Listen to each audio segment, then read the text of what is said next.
British Advanced Pain Clinic, Noppimayam Surgery Duram. For appointments 9155515563.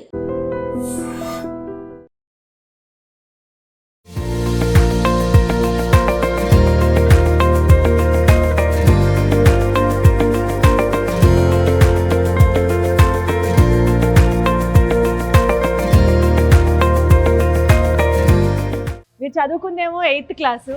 మీకు ఆ రోజు డౌట్ రాలేదా అమ్మ అసలు నేను చేయగలనా చేయలేనా, నా చదువు ఏంటి, నేనేంటి? ఎప్పుడు మీ గురించి మీరు అలా భయపడలేదా? ఆహా, భయం అనేది లేదు. ఏదైనా చేస్తాను అని చెప్పని అనిపించేది నాకైతే.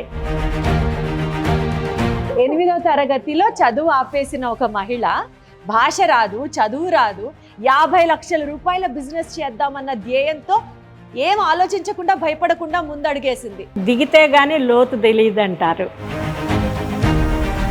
మీరు దిగిన తర్వాత ఎంత లోతు తెలుసుకున్నారమ్మా? ఫైనాన్స్ ప్రాబ్లము, వర్కర్స్ ప్రాబ్లము, అట్లా అందరినీ సెట్ చేసుకొని ఇది చేసుకుంటానికి నాకు 2.5 years పట్టింది. సో మీరు ఈ బిజినెస్ స్టార్ట్ చేసిన తర్వాత ఎప్పుడన్నా ఎదురు దెబ్బలు తిన్నారా? ఎదురు దెబ్బలు మామూలు అటువంటివి కాదు. దాదాపు మార్కెట్లో కూడా ఉన్నతి స్టిక్కర్స్ పని అయిపోయిందనే చెప్పుకున్నారు.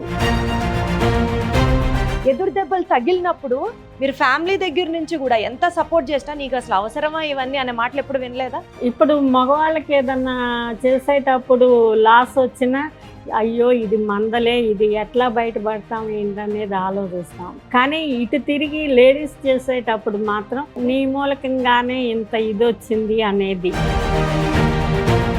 అన్నప్పుడు బాధే లేదమ్మా మీకు? కొంచెం అనిపిస్తుంది. అప్పుడే ఒక రకమైన తిక్క కూడా వస్తుంది మనకి. హలో ఎవ్రీబడి, అందరికీ నమస్కారం. Welcome to game changers with Deepthi. ఈ ఎపిసోడ్ ఇంకొకరిని మోటివేట్ చేయడం కోసమే.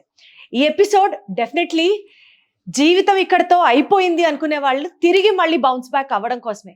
ఈ ఎపిసోడ్ ప్రతి ఒక్కళ్ళలో ఒక కాన్ఫిడెన్స్ని నింపడం కోసమే. అందుకనే గేమ్ చేంజర్స్ విత్ దీప్తి అని సక్సెస్ఫుల్ ఉమెన్ ఎంటర్‌ప్రెన్యూర్స్ని మీకు ఇంట్రడ్యూస్ చేస్తున్నాం.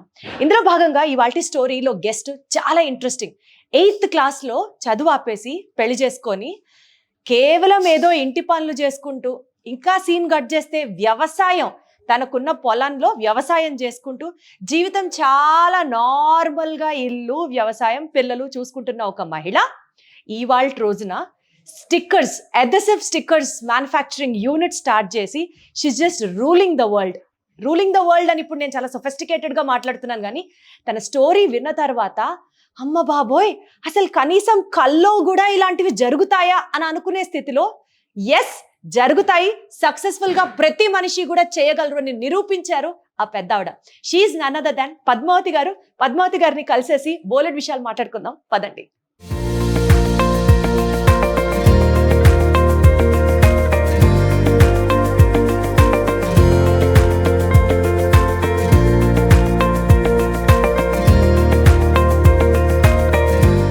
హలో పద్మావతి గారు, నమస్తే. నమస్తే అండి. ఎలా ఉన్నారు? ఫైన్. మా అందరికంటే కూడా చాలా యాక్టివ్ గా ఉన్నారు. చూసి చూడగానే రామ్మ కూర్చొని మాట్లాడదామని టక టక టక టక 2 ఫ్లోర్లు మెట్లు ఎక్కేశారు. ఒక జెట్ స్పీడ్ లాగా నడుచుకుంటూ వెళ్ళిపోతున్నారు. అప్పుడే అనుకున్నా ఇవిడ అసలు ఏం తింటారు, ఇంత స్ట్రాంగ్ ఉన్నారు ఈ ఏజ్ లో. మీ ఏజ్ ఎంత మేడం? 66 అమ్మా. 66 లా లేరు, స్వీట్ 16 లాగా ఉన్నారు. అసలు టూ మచ్ ఆఫ్ ఎనర్జీ. మిమ్మల్ని చూసి ఈ జనరేషన్ చాలా నేర్చుకోవాలి. మీ లైఫ్ జర్నీ గురించి కూడా తెలుసుకొని ఇంకా మా ఆడియన్స్ కి motivation and inspiration me interview ద్వారా ఇస్తారు అని ఎక్స్పెక్ట్ చేస్తూ మేడం ఇంటర్వ్యూ చేయడం జరుగుతుంది. మేడం, ఈ ఉన్నతి అదెసివ్ స్టిక్కర్స్, ప్రతి దాని మీద లేబులింగ్, స్టిక్కరింగ్, ఈ బిజినెస్ లోకి అసలు మీరు ఎలా వచ్చారు? మీరు చదువుకుందేమో 8th క్లాసు, దాని తర్వాత మళ్ళీ ఇందులోకి అసలు ఎట్లా స్టార్ట్ అయింది? ఇది ఒక అసలు వింతగానే వచ్చామమ్మా. నాకు ఏదన్నా చెయ్యాలి అని మా ఊళ్ళో ఉన్నప్పటి నుంచి అనిపించేది. ఇక అక్కడి నుంచి అనుకోని పరిస్థితుల్లో హైదరాబాద్ వచ్చాము. హైదరాబాద్ వచ్చినాక వంట ఎంతసేపు చేస్తాం, అరగంట అయితే పని అయిపోతుంది. తర్వాత ఏం చేయాలా అని అనిపించేది. అప్పట్లో నాకు ఎలీపు పరిచయం అయింది. ఎలీపు ద్వారానే నేను ఇది అప్పుడు లేబుల్స్ అయితే బాగుంటుంది అని సజెస్ట్ చేశారు. దాంతో ఇంకా ఇది పెట్టాలని చెప్పాను నిర్ణయానికి వచ్చాను. అంటే మీరు చదువుకుందేమో 8th క్లాసు, కానీ ఇప్పుడు ఇన్ని ఎలా చెప్పాలి, ఇంత టర్న్ ఓవర్ ఉన్న బిజినెస్ చేస్తున్నారు అని అంటే మీకు ఆ రోజు డౌట్ రాలేదా అమ్మా, అసలు నేను చేయగలనా చేయలేనా, నా చదువు ఏంటి, నేనేంటి, ఎప్పుడు మీ గురించి మీరు అలా భయపడలేదా? ఆహా, భయం అనేది లేదు. ఏదైనా చేస్తాను అని చెప్పని అనిపించేది నాకైతే. ఖచ్చితంగా ఏదైనా పట్టుదల ఉంటే చేస్తామమ్మా. నాకు కూడా అనిపించేది, ఇది మొదలుపెట్టిన కొత్తల్లో ఏంటబ్బా, నాకు అప్పుడు కొంచెం లాంగ్వేజ్ ప్రాబ్లమ్స్ చాలా ఎదురయ్యాయి. ఈ ప్రాజెక్ట్ రిపోర్ట్ చేయించుకోవాలనుకుంటే అప్పుడు నేను చాలా కష్టపడ్డాను. ఇది నా వల్ల కాదు అని చెప్పి నా సాయంత్రం ఇంటికి వచ్చేసా, బ్యాగ్ ఒక పక్కన పడేసి నేను రేపటి నుంచి వెళ్ళను, ఇంక ఇది మానేస్తాను అనుకునేదాన్ని. మళ్ళీ మరుసటి రోజు ప్రొద్దున్నే కాఫీ తాగినాక అనిపించేది, దీనికే భయపడితే మనం ఇంకేం చేయగలుగుతాం అని చెప్పానని. ఆ పట్టుదల ఈ స్థితిలోకి, ఇవాళ ఈ స్థితిలోకి రావటానికి కారణం. చాలా బాగా చెప్పారమ్మా. సో మనిషికి చదువు ఉంటే డెఫినెట్లీ అదొక అడ్వాంటేజ్. కానీ చదువు లేనంత మాత్రాన అధైర్యపడాల్సిన అవసరం ఖచ్చితంగా లేదు. మనం ఏదైనా చేయగలుగుతాం, ఖచ్చితంగా చేస్తాం కూడా. అంటే మీరు ఇందాక అన్నట్లు ఆ డిపిఆర్ డీటెయిల్డ్ ప్రాజెక్ట్ రిపోర్ట్ మీరు సబ్మిట్ చేయాల్సి వచ్చినప్పుడు భాష రాదు, సబ్జెక్ట్ లేదు, చేతిలో డబ్బులు ఉన్నాయా? అయితే మీరు మంచి డబ్బున్న ఫ్యామిలీ నుంచి వచ్చారా? లేదమ్మా, బిలో మధ్య తరగతి ఫ్యామిలీ. అవును. మరి ఎట్లా పెట్టారు మేడం, అసలు ఆ ధైర్యం ఏంటండి? ఆ రోజు ఫస్ట్ ప్రాజెక్ట్ 50 లక్షల ప్రాజెక్ట్. అసలు ఊహిస్తున్నారా? 8వ తరగతిలో చదువు ఆపేసిన ఒక మహిళ, భాష రాదు, చదువు రాదు, 50 లక్షల రూపాయల బిజినెస్ చేద్దామన్న ధ్యేయంతో ఏం ఆలోచించకుండా భయపడకుండా ముందడుగేసింది. You can imagine her will power ఎంత ఉంది అనేది. చెప్పండి అమ్మా. అప్పుడు గవర్నమెంట్ సహకారం కూడా ఉందమ్మా. కొన్ని స్కీమ్స్ ఉండేవి. ఆ స్కీమ్ నాకు కొంచెం గుర్తులేదు, కానీ ఆ స్కీమ్లో 5% మన పెట్టుబడి 50 లక్షల్లో. కానీ అంటారు కానీ 5% అని కాదు, 10-12% దాకా మనది పడుతుంది. అనుకోకుండా కొన్ని ఖర్చులు రావు మనకి లోన్లో, అవి యాడ్ అవ్వవు. అందుకని చెప్పని దిగితే గానీ లోతు తెలియదు అంటారు. మీరు దిగిన తర్వాత ఎంత లోతు తెలుసుకున్నారమ్మా? నడుచుకుంటూ మాట్లాడదాం. చాలా లోతు తెలుసుకున్నా. ఎన్ని లోటుపాట్లు ఎదురీదారు చెప్పండి నాకు. Finance problem, workers problem. అప్పుడు మాకు ఈ స్థలం కేటాయించినప్పుడు ఇది కొంచెం ఊరు బయట అనిపించేది, సిటీకి కొంచెం అవుట్స్కట్స్లో అన్నట్టుగా అనిపించేది. అప్పుడు వర్కర్స్ రావటానికి కూడా కొంచెం సంశయిస్తూ ఉండేవాళ్ళు అనమాట. అట్లా అందరినీ సెట్ చేసుకొని ఇది చేసుకుంటానికి నాకు 2.5 years పట్టింది. వర్కర్స్ రాకపోతే మీరే చేసేసుకునేవారేమో. అసలు మిషన్ నడపాలంటే మిషన్ లో నాలెడ్జ్ లేదు కదా. ఓహో, అప్పుడు చదువు లేదు కాబట్టి. అందుకని తర్వాత రాజారత్నం ఈ అబ్బాయే నాకు అప్పట్లో దొరికింది ఫస్ట్ టైం. నరేష్ అని ఈ అబ్బాయి ఫస్ట్. వీళ్ళిద్దరితోనే నేను కలిసి చేసుకునేవాళ్ళం అన్నమాట. అంటే మీతో ఈ ఉన్నతి స్టిక్కర్స్ ప్రస్థానంలో మొదటి నుంచి 2 ఏళ్ళు తీసేస్తే ఉన్న వ్యక్తులు ఆయనే అన్నమాట. అవును. మధ్యలో వెళ్ళిపోయాడు బయటికి, మళ్ళీ వచ్చాడు. ఓకే. అప్పటికి ఇప్పటికి తనే ఉన్నాడు. సూపర్, అసలు సూపర్. కట్ చేయటానికి అది కూడా మేము కలిసే కట్ చేసుకునే వాళ్ళం. ఇది ఇప్పుడు మీరు నేర్చేసుకున్నారా ఈ మిషనరీ అంతా? కొంచెం పర్వాలేదు. Okay okay. సో మీరు ఈ బిజినెస్ స్టార్ట్ చేసిన తర్వాత ఎప్పుడన్నా ఎదురు దెబ్బలు తిన్నారా? నాకు ఎదురు దెబ్బలు మామూలు అటువంటివి కాదు. దాదాపు మార్కెట్లో కూడా ఉన్నతి స్టిక్కర్స్ పని అయిపోయిందనే చెప్పుకున్నారు. నాకు దగ్గర 3.5 లక్షల రూపాయల మెటీరియల్ తీసుకొని ఇవ్వలేదు. అది కోర్టులో వేసి చేసి చాలా హంగామా. ఎప్పుడు నా జీవితంలో కోర్టుకి వెళ్తాననేది నాకు అసలు తెలీదు. ఎలా ఉంటుంది ఏంటి సినిమాల్లో చూసి ఓహో ఇదా అని అనుకోవటమే, కానీ యూనిట్ పుణ్యమా అంటే కోర్టు చూసాను. అక్కడికి వెళ్ళి ఎంతసేపు కూర్చోవాలి ఏంటి, చాలా ఎదురు దెబ్బలు ఉంటాయమ్మా. ఒకటి కాదు, అన్ని ఛాలెంజెస్ ని.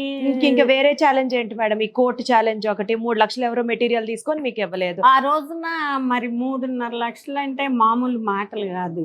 వర్కింగ్ క్యాపిటల్లో నుంచి 3.5 లక్షలు వెళ్ళిపోయిందంటే మనకి 7.5 లక్షలు అసలు వర్కింగ్ క్యాపిటల్ ఉండేది.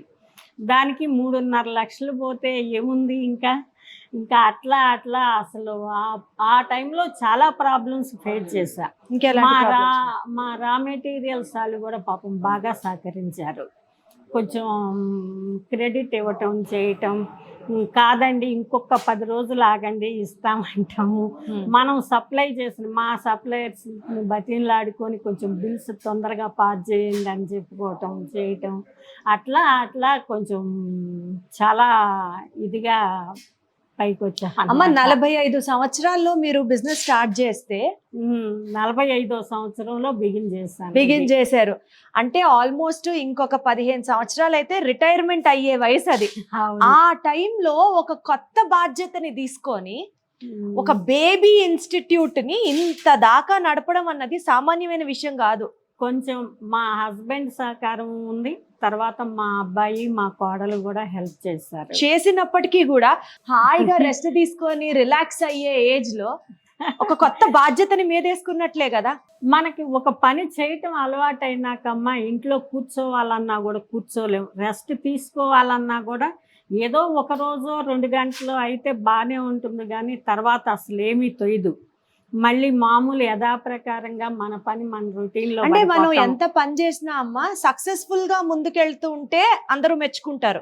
ఎదురు దెబ్బలు తగిలినప్పుడు మీరు ఫ్యామిలీ దగ్గర నుంచి కూడా ఎంత సపోర్ట్ చేసినా నీకు అసలు అవసరమా ఇవన్నీ అనే మాటలు ఎప్పుడు వినలేదా? ఉంటాయి, కొంచెం ఉంటాయి. ఇప్పుడు మగవాళ్ళకి ఏదన్నా చేసేటప్పుడు లాస్ వచ్చినా అయ్యో ఇది మందలే, ఇది ఎట్లా బయటపడతాం ఏంటనేది ఆలోచిస్తాం. కానీ ఇటు తిరిగి లేడీస్ చేసేటప్పుడు మాత్రం అంత పర్ఫెక్ట్ సపోర్ట్ ఉండదు. అదే కదా, కొంచెం ఉంటుంది. మీరు ఫేస్ చేశారా అది? నీ మూలకంగానే ఇంత ఇది వచ్చింది అనేది ఖచ్చితంగా డెఫినెట్గా ఉంటుంది. అన్నప్పుడు బాధే లేదమ్మా మీకు? కొంచెం అనిపిస్తుంది. అప్పుడే ఒక రకమైన తిక్క కూడా వస్తుంది మనకి. దీనిలో నుంచి మనం ఎలా బయటపడాలి ఏంటి అని చెప్పాను. పవన్ కళ్యాణ్ లాగా తెక్కుంది కానీ దానికి లెక్క ఉంది. అట్లా అది చాలా ఆ పట్టుదల లేకపోతే రాలేమమ్మా. ఆ పట్టుదల ఉంటే ఏదైనా సాధిస్తాం మనమేం తక్కువ కాదు. దాదాపు ప్రతి సమస్యకి ఒక పరిష్కారం అనేది ఉంటుంది. అది జాగ్రత్తగా అబ్జర్వ్ చేసి ఆ పరిష్కారాన్ని ఎంచుకొని దాని ప్రకారంగా నడిస్తే మనం చాలా గుడ్ సక్సెస్ అయిపోతాం. అంటే పిల్లలకి టైం ఇవ్వాలి, ఇంట్లో వంట చేయాలి, ఆయన్ని చూసుకోవాలి, ఇవన్నీ సరిపోతూ ఉండగా మళ్ళీ ఇదొక వ్యాపకం, ఇదొక టెన్షన్. పోనీ ఇదేమన్నా అద్భుతంగా ఉందా? అందులో ఉన్న ఎదురు దెబ్బలు తగులుతూనే ఉంటాయి. అయినా సరే కొత్త ఆర్డర్స్ తెచ్చుకోవాలి. ఆ తెచ్చుకున్నప్పుడు దాన్ని పర్ఫెక్ట్గా చెయ్యాలి. ఏముందమ్మా ఇప్పుడు మాది ఈ లేబుల్స్ ఉన్నాయి, దీనిలో ఈ చూడండి అక్షరాలు ఎంత చిన్నగా ఉంటాయో. ఇంజెక్షన్ యాంపిల్స్ లేబుల్స్ ఒకటి తీయండి పైకి. ఒకటి తీయండి, ఏం కాదు.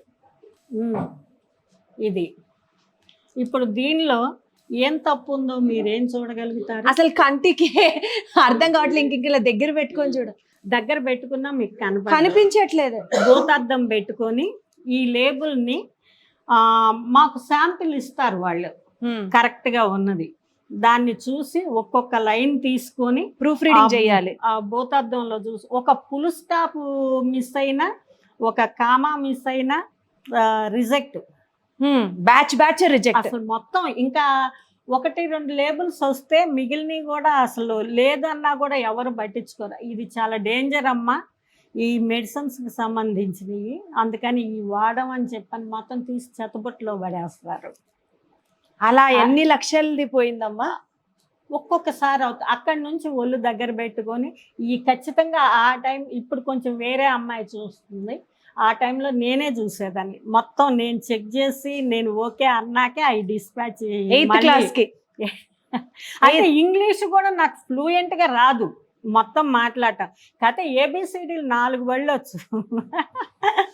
దాంతో నేను అది చూసి ఒక్కొక్క అక్షరాన్ని ఉందా లేదా, దాని తర్వాత ఆ వాక్యం తర్వాత ఫుల్ స్టాప్ ఉందా, కామా ఉందా, ఏంటా అనేది చూసుకొని చెక్ చేసుకొని ఎందుకు సార్ డిగ్రీలు పీజీలు డాక్టరేట్లు ఎందుకు సార్?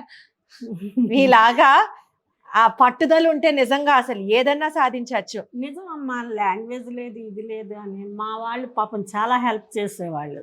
నా పక్కన ఉన్న వాళ్ళు కూడా వాళ్ళని అడిగేదాన్ని, మాకు ఏదైనా మీటింగులు జరుగుతున్నా చేస్తున్నా అసలు ఏంటి ఇది కొంచెం తెలుగులో చెప్పండి అని చెప్పానని. మీటింగులు జరుగుతుంటే ఆ మీటింగులకి కంపల్సరీ వెళ్ళేదాన్ని నేను. ఎక్కువ పర్సెంట్ ఇంగ్లీష్లోనే జరుగుతూ ఉంటాయి. అది అయిపోయిన తర్వాత వేరే వాళ్ళ దగ్గర కూర్చొని మా ఫ్రెండ్స్ ఉంటారు కదా పక్కన, వాళ్ళతో ఇదేంటి అసలు ఇక్కడ నాకు అర్థం కాలేదు, ఇక్కడే అర్థమైంది ఇదేంటి అంటే వాళ్ళు చెప్పేవాళ్ళు. అమ్మ కాదు, మీకు ఇంట్రెస్ట్ ఉంది నాకు అర్థమవుతుంది, వెళ్ళి చక్కగా మీరే ఒక అడుగేసి నేర్చుకునేవారు, అది మీ తత్వం. కానీ సహజంగా అడుగుతున్నానమ్మా, ఇంగ్లీష్ మాట్లాడడం రాకపోతే ఏదో ఒక చిన్నతనంగా ఉన్నట్టు, చిన్న చూపు చూస్తారు ఇతరులు అన్న ఫీలింగు, వాళ్ళు చూస్తారో చూడరో తెలియదు కానీ మనకే ఇబ్బందిగా ఉంటుంది. మీకు అలా ఎప్పుడు అనిపించలేదా? ఎప్పుడన్నా కానీ నేను ఆ ఫీలింగ్స్ వచ్చిన ఆ క్షణంలోనే దాన్ని పక్కకి నెట్టేస్తాను. అలా నెట్టేయకపోతే మనం నేర్చుకోను లేము, చేయను లేము, వేదితాలతో మాట్లాడను లేము. అలా జరగకపోతే మనకి ఎక్కడ ముందడిగేస్తాం. అందుకని చెప్పని కంపల్సరీ ఒక్కొక్కసారి అనిపిస్తుంది, ఒక్కొక్కసారి అదేం అనిపించదు. ఏముంది మనకు తెలియదు కాబట్టి నేర్చుకుంటాము. ఎప్పుడూ మనిషి విద్యార్థి, ఏదో మనం నేర్చుకోవాల్సింది బోలెడు ఉంటుంది, మనం ఎంత నేర్చుకున్నా కూడా. ఇవాళకి కూడా మా లేబుల్స్ దాంట్లో ఎంత నేర్చుకున్నా కూడా ఇంకా బోలెడు ఉంటుంది, నాకు తెలియని చాలా ఉన్నాయి. అమ్మ మీరు ఈజీగా ఇంకొక 44 ఏళ్ళు 34 ఏళ్ళు సెంచరీ కొట్టే వరకు బిజినెస్ చేస్తూనే ఉంటారా అమ్మ? అసలు చెప్పండి, మీ ధ్యేయం ఏంటి, ఏం సాధించాలి ఇంకా లైఫ్ లో?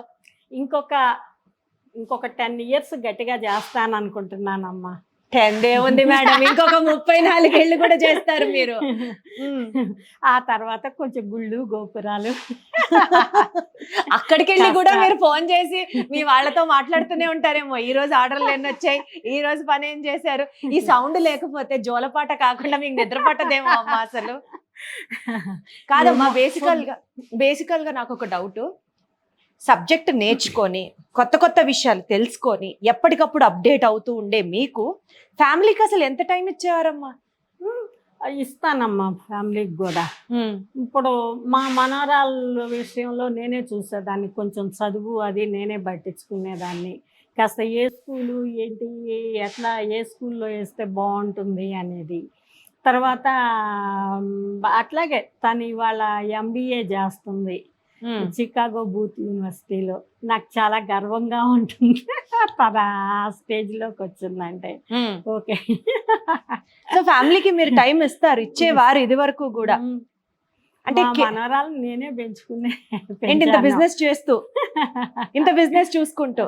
తనకు కూడా ఇప్పుడు ఒక్కొక్కసారి ఎక్కడికైనా వెళ్ళాలనుకో, అమ్మమ్మ నువ్వు రావాలనేది, సరే తను తీసుకొని వెళ్ళేదాన్ని. అన్నిటికీ టైం ఇచ్చేవారు లైఫ్ లో? కొంచెం కేటాయించుకుంటాం. కాకపోతే ఈ పనిని ఏదన్నా వాయిదా వేయచ్చు అనుకుంటే, ఇది సరే మధ్యాహ్నం తర్వాత చేసుకుందాం, ఆ పని చేసుకొద్దాం, దేనికైనా కొంచెం మనలోనే ఉంటుందమ్మా టైం కేటాయించుకోవటాలు అవి అనేది. సో టైం మేనేజ్మెంట్ అన్నది ఇండివిజువల్ గా కూడా మనం ఆర్గనైజ్ చేసుకొని ఏ టైంకి ఏం చేయాలి అన్నది we have to take a call. Just that నేను బిజినెస్ చేస్తున్నా లేదా నేను ఫ్యామిలీ చూసుకుంటున్నా నాకు టైం లేదు అని అంటే టైం దేనికి ఉండదు. అమ్మ, ఒక మహిళగా మహిళలు ఎదుర్కొంటున్నటువంటి ఇబ్బందులు బిజినెస్ లో మీరు ఏ రోజన్నా ఎదుర్కొన్నారా? కొన్నిసార్లు ఉంటాయమ్మా అవన్నీ. కాకపోతే నేను దీనిలోకి వచ్చేటప్పటికే ఒక మిడిల్ ఏజ్లో వచ్చాను కాబట్టి నాకు అంత పెద్ద ఇదేమీ ఎదురు కాలేదు. కానీ ఓకే, పర్వాలేదు. వెళ్ళిన చోట కూడా, మార్కెటింగ్కి వెళ్ళిన చోట కూడా చాలా గౌరవంగా చూసేవాళ్ళు. అంటే మార్కెటింగ్ ఎట్లా మీరే వెళ్ళేవాళ్ళ? నేనే వెళ్ళేదాన్ని. ఒక కంపెనీ ప్రొపరేటర్ మార్కెటింగ్ చేయడానికి వెళ్తుందని అనుకోరు ఎప్పుడు? ఎందుకు అలా ఏం అనుకోను, ఇది నా కంపెనీ, నేను ఎలా డెవలప్ చేయాలా అనేది చూసుకోవాలి. అలా తప్పు అనుకుంటే ఎవరికి, ఇప్పుడు పెద్ద రిలయన్స్ వాళ్ళు కూడా వెళ్తారు. మార్కెట్. దానిలో తప్పు అని తప్పు అనుకుంటే అసలు ముందడుగు పడదమ్మా. అది కరెక్ట్. ఏ పని కష్టపడి చేసే దాన్ని ఏ పని తప్పు కాదు. అది సత్యం.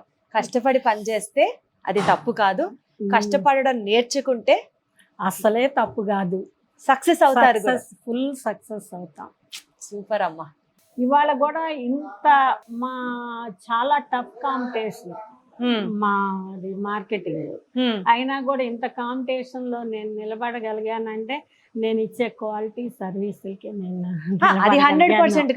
కానీ మేడం ఈ రోజుల్లో 35-40 ఏళ్ల నుంచే మోకాళ్ళ నొప్పులు భుజాలు లాగేస్తున్నాయి ఉన్నప్పుడు 45 ఏళ్లలో మీరు మొదలు పెట్టింది ఎప్పుడు? మీరు మార్కెటింగ్ ఎలా చేసేవారు మేడం? మార్కెటింగ్ 45 ఏళ్ళప్పుడు రాలేదు, కానీ 50-55 మధ్యలో వచ్చేసినాయి కాళ్ళ నొప్పులు కొంచెం అనిపించేయి. ఏం కాదు, సాయంత్రం వెళ్ళేసేసి ఏదో చిన్న చిన్న చిట్కా వైద్యాలు అంటే అయిపోయేది. మీకు అసలు బేసికల్ గా ఏవి పెద్ద పట్టలేదు, వ్యాపారం వ్యాపారం వ్యాపారం, చిన్న నొప్పులు పట్టలేదు, ఎవరేమన్నా మాటలు పట్టలేదు, అంతే కదా? అవును, దాని మీద మంచి ఇంట్రెస్ట్ ఉండేది. సో బేసికల్ గా ఇంట్రెస్ట్ ఉండాలి మనిషి సక్సీడ్ అవ్వాలంటే. మనం చేసే పని మీద ఏదైనా అంతే కదమ్మా. ఒక పని ఇప్పుడు వంట అయినా మనం చేస్తున్నామంటే దాని మీద ఇంట్రెస్ట్ ఉంటేనే అది కొంచెం రుచిగా ఇదిగా. అసాధ్యం అనుకోని మీ జీవితంలో మీరు చేతులు ఎత్తేసిన సందర్భాలు అసలు ఏమైనా ఉన్నాయమ్మా? అసలు మొట్టమొదటే అది జరిగింది కదా, బిగినింగ్ స్టేజ్లోనే ఇది నా వల్ల కాదు అని పక్కన పడేసేదాన్ని. మళ్ళీ మరుసటి రోజుకి ఇది చేయలేకపోతే మనం ఇంకేం చేస్తాము, ఎన్నెంతో ఉంటాయి పెద్ద పెద్ద పనులు, ఈ చిన్న పని చేసుకోలేకపోతే అని అనిపించేది. అలాగే ప్రతి పనిని ఒక ఛాలెంజ్గా తీసుకొని దాన్ని కాకపోతే కొంచెం మనసు ప్రశాంతంగా ఉంచుకొని మనం దీన్ని ఎట్లా చేస్తే బాగుంటుందా అని చెప్పని ఆలోచించి చేసుకుంటే. ఆలోచన ఉన్న అమ్మ, వనరులు అన్నీ కూడా కలిసి రావాలి కదా. ఇప్పుడు మీరు ఎవరెవరో మీకు హెల్ప్ చేశారని చెప్పారు, బ్యాంకులో పలానా వాళ్ళు హెల్ప్ చేశారు, డిపిఆర్ చేసేటప్పుడు పలానా వాళ్ళు హెల్ప్ చేశారు, అట్లా కలిసి వచ్చాయి కాబట్టి ఈరోజు మీరు ఈ స్థితిలో ఉన్నారు. బట్ సహజంగా ఏం తెలియని వాళ్ళకి ఒక అడుగు వేయాలంటే అయ్యో నాకు తెలిసిన వాళ్ళు ఎవరు లేరు, భాష రాదు, సబ్జెక్ట్ రాదు అనుకుంటారు కదా. ఇప్పుడు అట్లాంటప్పుడు ఇవాళ చాలా ఆర్గనైజేషన్స్ ఉన్నాయి, అలాంటి వాటిల్లో కొంచెం ట్రైనింగ్లు ఇస్తున్నారు, కొంచెం సపోర్ట్ చేస్తారు. మనకి బ్యాంకర్కి కూడా కొంచెం మా మెంబర్ వస్తుంది చూడండి, ఇట్లా పలానా ప్రాజెక్ట్ బాగుంది అని చెప్తారు. ఇవాళ బోలెడన్ని అవకాశాలు ఉన్నాయి, మా అప్పుడు అన్ని అవకాశాలు లేవు. ఒక వెళ్ళిపోయి ఇలాంటివి తప్పితే ఏమీ లేవు పెద్ద. ఆ రోజుల్లోనే మీరు నిలబడ్డారంటే ఈ రోజు బోలెడన్ని వనరులు ఉన్నాయి. పిల్లలు ఎవరు చదువుకోకుండా రావట్లేదు. ఇవాళ స్టార్టప్స్, గవర్నమెంట్ కూడా మంచి ఫండింగ్ ఇస్తుంది. ఇట్లా మాకు అప్పుడు ఏమున్నాయమ్మా, ఇస్తే బ్యాంకులు లేకపోతే బయట నుంచి అప్పు తెచ్చుకోవాలి. బయట నుంచి అప్పు తెచ్చుకున్నా అది ఇస్తానన్న టైంకి ఇవ్వాలి, కరెక్ట్గా ఉండాలి. అట్లా లేకపోతే మళ్ళీ రెండోసారి ఎవరు ఇస్తారు మనకి? అదే కదా, అన్ని ఆ మాట నిలబెట్టుకోవటం ఉంటే మాత్రం మనం ఫుల్ సక్సెస్ అవుతాం. సో అమ్మ, ఈ ప్రోగ్రాము మెయిన్ గా మహిళల్ని మోటివేట్ చేయడానికి.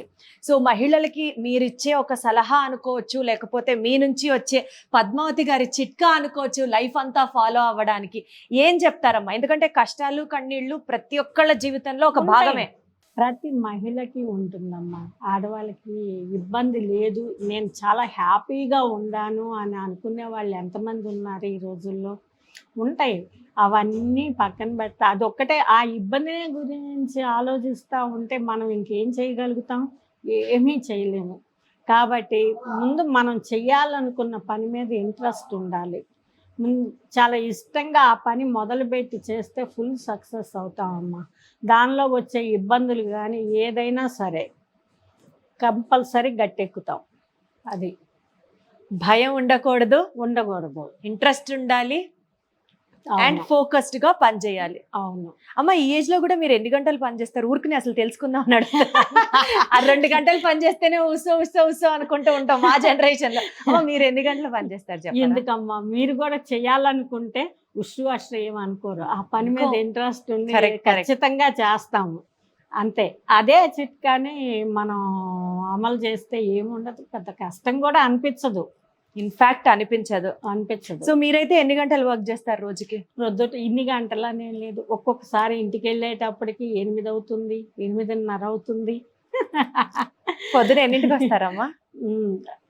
9, 9:30. పొద్దున్న 9 నుంచి రాత్రి 8:30-9 వరకు పని చేస్తూనే ఉంటారు ఈ ఐరన్ లేడీ ఆఫ్ ఇండియా అని చెప్పాలి. మేడం, మీ చదువుని పక్కన పెడితే మీరు బేసికల్ గా కొంత వ్యవసాయం చేసేవారు అన్నారు, తర్వాత ఇదివరకు ఏదో ఐస్ ఫ్యాక్టరీ ఉండేది అన్నారు. అవన్నీ వదిలేసేసి ఒక బిజినెస్ పెట్టాలి అని అంటే ఆర్థికంగా డబ్బులు ఉండాలి కదా మేడం. ఇంత మెషినరీ కొనుక్కోవాలి, బిజినెస్ ఎస్టాబ్లిష్ చెయ్యాలి, అసలు అన్ని డబ్బులు ఎక్కడి నుంచి వచ్చాయి? ఎంత అయింది అసలు? ఇది ఫస్ట్ ప్రాజెక్ట్ 50 లక్షలమ్మా. దీనిలో నాది కొంచెం 2 లక్షలు ఎంతో ఉంది. మిగిలిన నేను కొంచెం బయట మా బ్రదర్ ఒక ఆయన, తర్వాత మా తమ్ముడు, మా మేనత్త ఇట్లా హెల్ప్ చేశారు. వాటితో వాళ్ళ సహకారంతో ఈ 50 లక్షల ప్రాజెక్టు పెట్టగలిగాను. స్టెప్ బై స్టెప్ కొంచెం ఫస్ట్ టైం అనుకున్న టైంకి ఇవ్వలేకపోయాను, కానీ తర్వాత సర్ది చెప్పి అట్లా కాదు నేను పలానా టైంకి ఇస్తానని చెప్పి తర్వాత వాళ్ళ అప్పులన్నీ తీర్చుకున్నాను. తర్వాత ఏపీఎస్ఎఫ్సి అప్పు తీర్చి ఆంధ్రా బ్యాంక్ నుంచి మళ్ళీ 1 crore తీసుకున్నాను. మళ్ళీ 1 crore అప్పు తీసుకున్నారు. మళ్ళీ అప్పటికి కొత్త లేటెస్ట్ మిషనరీ వచ్చింది. అప్పుడు ఆ మిషనరీ కోసం 1 కోటి రూపాయలు తీసుకున్నాను. ఆ 1 కోటి రూపాయలు కూడా తర్వాత స్టెప్ బై స్టెప్ తీర్చేసుకుంటా వచ్చి మళ్ళీ 2 కోట్లు కెనరా బ్యాంక్ నుంచి తీసుకున్నాను. ఆ లోన్ కూడా తీర్చేసాను. 2 కోట్లు కూడా తీర్చి ప్రజెంట్ ఇంకొక ఈ మిషనరీ ఒక 1.5 crore, మళ్ళీ అక్కడ ఉన్నాయి మిషనరీలు అవి ఒక 1 crore, 2.5 crores అవి ప్రాసెస్లో నడుస్తూ ఉన్నాయి. తీర్చేస్తారులేండి మేడం, మీకెంతసేపు జుజుబి అనేటట్టు తీసేస్తారు. అంటే 50 lakhs, ఫస్ట్ 7 lakhs, తర్వాత 50, తర్వాత 1 crore, తర్వాత 2 crores, and still it is successfully running. చాలా నేర్చుకోవాలమ్మా మిమ్మల్ని చూసి, చాలా చాలా నేర్చుకోవాలి. ఒక మెషిన్ తో మొదలు పెట్టారా అమ్మా ఫస్ట్? అవును, ఒకే ఒక్క మెషిన్. అది ఫుల్ ఆటోమేటిక్ మెషిన్. అయితే ఏదైనా ఒక్కసారి రోల్ ఎక్కిస్తే సేమ్ ప్రింట్ అయ్యి కట్ అయ్యి బయటకు వస్తుంది అనమాట. కాకపోతే అప్పట్లో మనకి తెలీదు, షీట్ కటింగ్ అది మాన్యువల్గా చేసేవాళ్ళం. అదే మిషన్ 11 lakhs అప్పుడు సౌత్ కొరియా నుంచి తెప్పించుకుంటే, కానీ కాస్త తెలియక అప్పుడు ఎలా తెప్పించుకోవాలి ఏంటి అనేది అర్థం కాక 12 లక్షలు నేను కస్టమ్స్ సుంకమే కట్టాను. 11 lakhs మెషిన్ కి 12 lakhs కస్టమ్ ట్యాక్స్ పే చేశారు తెలియక. డబ్బులు టైట్ లో ఉన్నాయి అనుకున్న స్థితిలో. అవును, అంటే మీరు చాలా ఎదురు దెబ్బలు తిన్నారు మేడం. తిన్నాం. అవన్నీ అధిగమించి ఇవాళకి కూడా చిన్న చిన్నవి తెలియక చేస్తానే ఉంటాం. ఎంత నేర్చుకున్నా ఇంకా బిజినెస్లో ఇంకా ఉంటుందమ్మా నేర్చుకోవాల్సినవి. ఎప్పటికప్పుడు నేర్చుకుంటా అవి అప్గ్రేడ్ అవుతూ మనం అప్గ్రేడ్ చేసుకుంటూ ముందుకు సాగుతూ ఉండటమే మన ప్రయాణం. సరే అమ్మా, చాలా సంతోషంగా ఉంది, చాలా విషయాలు నేర్చుకున్నాం. మీ బిజినెస్ ఇంకా సూపర్ సక్సెస్ అయ్యి, చెప్పాను కదమ్మా మీరు ఇంకొక అసలు సెంచరీ కొట్టే వరకు ఇట్లానే వ్యాపార అభివృద్ధిలో ముందుకు వెళ్తూ మా తరాన్ని ఇన్స్పైర్ చేయాలని కోరుకుంటూ థ్యాంక్ యూ సో మచ్ అమ్మా. All the best. థ్యాంక్స్ అమ్మా.